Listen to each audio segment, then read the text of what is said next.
મહત્વના સમાચાર શેર માર્કેટને લઈને પ્રાપ્ત થઈ રહ્યા છે કારણ કે જબરદસ્ત ઘટાડો શેર માર્કેટમાં જોવા મળી રહ્યો છે। ભારતીય શેર માર્કેટમાં 1000 પોઈન્ટનો કડાકો બોલ્યો છે। સેન્સેક્સમાં 1038 પોઈન્ટ્સનો કડાકો તો નિફ્ટીમાં 290 પોઈન્ટ્સનો કડાકો છે। 1038 પોઈન્ટ્સના કડાકા સાથે સેન્સેક્સ 72105 ની સપાટીએ અને નિફ્ટી 290 પોઈન્ટના ઘટાડા સાથે 21749 ની સપાટીએ પહોંચ્યું છે। मार्केट एक्सपर्ट जयदेव सिंह चुड़ासमा अपनी साथे जोड़ाई गया है। जयदेव भाई, आटला मोटा कड़ाकाનું પાછળનું શું કારણ હોઈ શકે છે? બિલકુલ, આજે ભારતીય શેર બજારમાં જે મોટો કડાકો જોવા મળી રહ્યો છે તેના બે ત્રણ કારણ ગણી શકાય।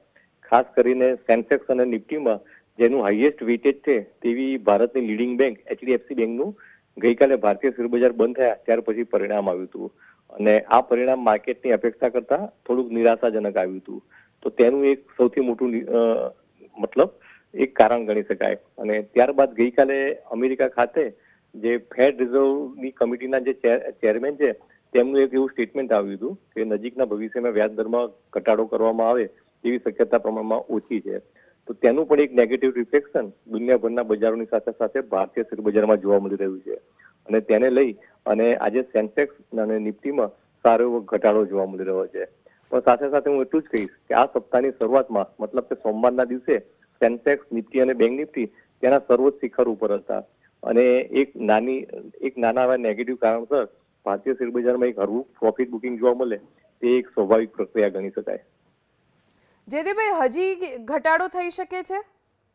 બિલકુલ, હજી પણ 2 થી 3 દિવસ સુધી ભારતીય શેર બજારમાં થોડોક નકારાત્મક કારોબાર જોવા મળી શકે તેમ છે। પણ ઓવરઓલ ભારતીય અર્થવ્યવસ્થાના જે બેઝિક ફંડામેન્ટલ છે તે ખૂબ જ ઇન્ટેક્ટ છે। તો હું રોકાણકાર મિત્રોને કહીશ કે હાલનો જે ઘટાડો છે તે અવસરના રૂપમાં લેવો જોઈએ અને ક્વોલિટી કંપનીઓને આઈડેન્ટિફાઈ કરી અને ધીરે ધીરે તેમાં રોકાણ કરતા રહેવું જોઈએ। આભાર જયદેવભાઈ એબીપી અસ્મિતા સાથે વાત કરવા માટે। તો સેન્સેક્સમાં 1038 પોઈન્ટ્સ અને નિફ્ટીમાં 290 પોઈન્ટનો કડાકો જબરદસ્ત ઘટાડો કહેવાયા। શેર બજારમાં બે કારણ જે મુખ્ય માનવામાં આવી રહ્યા છે જયદેવભાઈ ચુડાસમાએ જણાવ્યા। 1038 પોઈન્ટના કડાકા સાથે સેન્સેક્સ 72105 ની સપાટી અને 290 પોઈન્ટના કડાકા સાથે નિફ્ટી 21749 ની સપાટીએ પહોંચ્યું છે।